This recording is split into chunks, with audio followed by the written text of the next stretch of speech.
നമസ്കാരം. ചാനൽ 91 ന്യൂസിലേക്ക് സ്വാഗതം.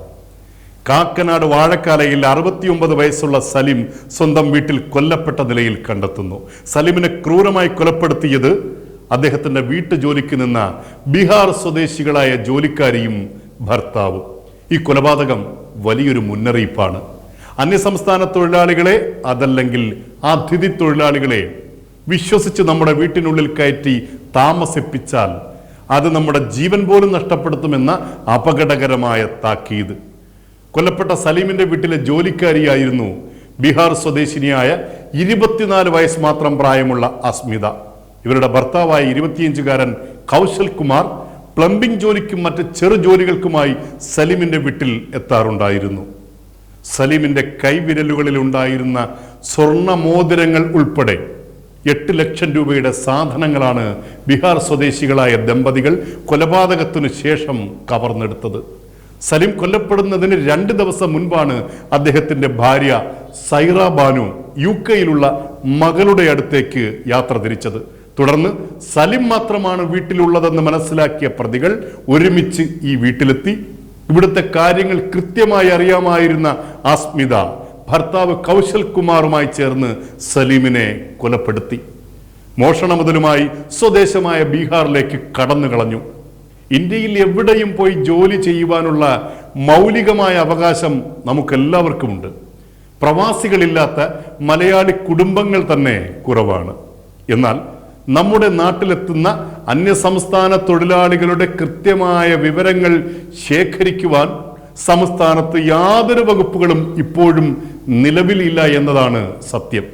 ഹോട്ടലുകളിൽ പെറോട്ടയടിക്കുന്നത് മുതൽ വീട്ടിനുള്ളിലുള്ള ജോലികൾക്കായി വരെ ഇപ്പോൾ മറ്റ് സംസ്ഥാന തൊഴിലാളികളെ നമ്മൾ ഏർപ്പെടുത്തുന്നു. മുഴുവൻ പേർ അല്ലെങ്കിലും ഇതിൽ കുറെ അധികം സ്വന്തം നാട്ടിൽ മോഷണവും കൊലപാതകവും ഉൾപ്പെടെയുള്ള കുറ്റകൃത്യങ്ങൾ ചെയ്ത് അവിടെ നിന്ന് മുങ്ങി കേരളം സുരക്ഷിതമായ ഒളിത്താവളമാക്കി ഇവിടെ ജോലി ചെയ്യുന്നവരാണ്.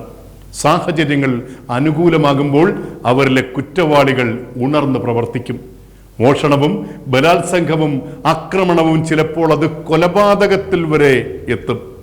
മറ്റ് സംസ്ഥാനങ്ങളിൽ നിന്നും എത്തുന്നവരുടെ വിശ്വാസ്യതയ്ക്കും അപ്പുറം കൂലി കുറച്ചു നൽകിയാൽ മതി എന്നതാണ് ഇവർക്ക് സർവ്വവിധമായ ജോലികളും നൽകാൻ മലയാളികളെ പ്രേരിപ്പിക്കുന്നത്. ഈ അല്പലാഭത്തിനായി നമ്മൾ നൽകേണ്ട വില ഒരുപക്ഷെ നമ്മുടെ ജീവൻ തന്നെയായിരിക്കും. അന്യസംസ്ഥാനത്ത് നിന്ന് കേരളത്തിൽ എത്തുന്നവരുടെ കൃത്യമായ വിവരങ്ങൾ വിശ്വാസപൂർവ്വം ബോധ്യപ്പെടാതെ ഇത്തരം വീട്ടുജോലികൾ അവർക്ക് നൽകരുത്. അതിൻ്റെ കൃത്യമായ സൂചന കൂടിയാണ് സലിമിന്റെ ദയനീയ മരണം. സലിം മരണപ്പെട്ടതിൻ്റെ തലേ ദിവസം വൈകിട്ട് കൗശൽ കുമാറും അസ്മിതയും ഈ വീട്ടിലെത്തി. രാത്രി മടങ്ങിപ്പോകുന്നതിൻ്റെ CCTV ദൃശ്യങ്ങൾ പോലീസിന് ലഭ്യമായി.